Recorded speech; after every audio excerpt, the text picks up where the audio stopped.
A gente sabe relativamente que tem uma relação dessa crise econômica com a nossa crise política, né, Fábio? O momento ruim que a gente tem passado no cenário nacional acaba influenciando. Ano que vem é ano de eleição. Isso pode ajudar a melhorar um pouquinho o cenário em 2018? A crise política e a crise econômica, elas andam juntas no Brasil. Infelizmente, porque em países mais desenvolvidos, os governos são obrigados a seguirem um certo planejamento que é feito para 20, 30 anos. Por exemplo, nos Estados Unidos, na Europa, os governos eles têm essa obrigatoriedade de executar aquele planejamento. No Brasil, isso é um pouco mais relaxado. De acordo com o governo, ele troca a política econômica, né? Então, aqui a gente tem uma crise política e econômica muito ligada. A tendência é que a economia melhore se algumas reformas que o país precisa forem aprovadas. Então, reforma da Previdência, a trabalhista, que já foi feita e agora começa a dar já sinais de melhora no mercado de trabalho. Os gastos públicos devem ser cortados. Então, com a eleição em 2018, dependendo de quem estiver ali à frente das pesquisas, o mercado analisa aquela política econômica que aquele grupo político tem para o país e aí pode ser que melhore ou não as expectativas de acordo com essa tendência política de economia que aquele grupo ali tem para o país. Aí vai depender tudo do que você mesmo disse das eleições do ano que vem. Fábio, falando especificamente aqui de Teixeira de Freitas, a gente tem percebido que algumas lojas estão reabrindo, né? A gente viu muitos fechamentos, dava essa preocupação, parece que está tendo uma reação. Teixeira, às vezes, fica um pouco menos ruim, digamos assim, porque não pode dizer talvez melhor, mas está um pouco mais tranquila, às vezes, do que outras cidades que a gente vê por aí que sentiram com um impacto muito maior dessa crise? Acho que não, acho que é o contrário.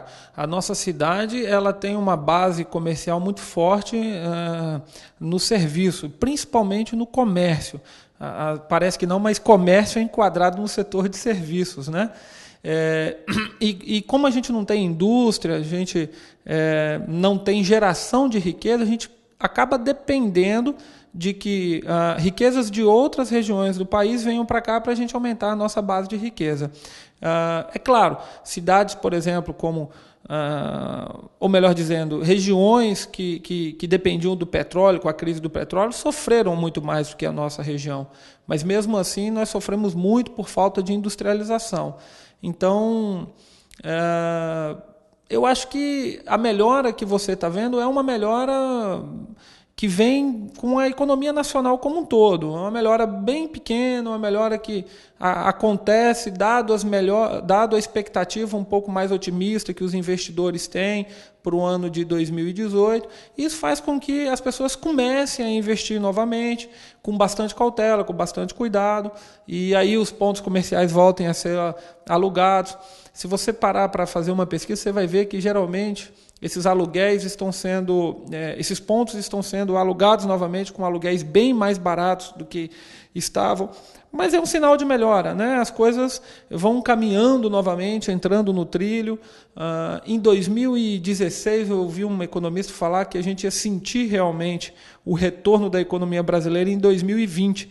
Eu até naquela época discuti um pouco com alguns amigos, duvidava disso, mas realmente o que eu acho que vai acontecer é que apenas em 2020 nós vamos ter aí um patamar da economia igual àquele que nós vivemos em 2013, 14 e 2015, antes da crise.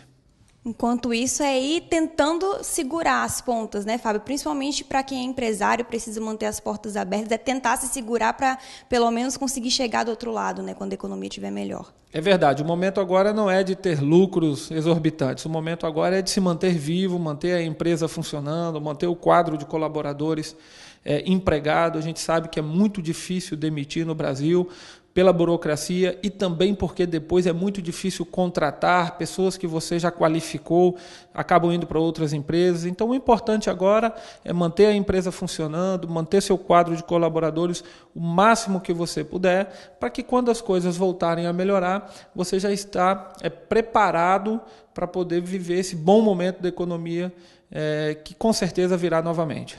Tá certo, Fábio. Muito obrigada pelas informações. Agora a gente volta para o estúdio.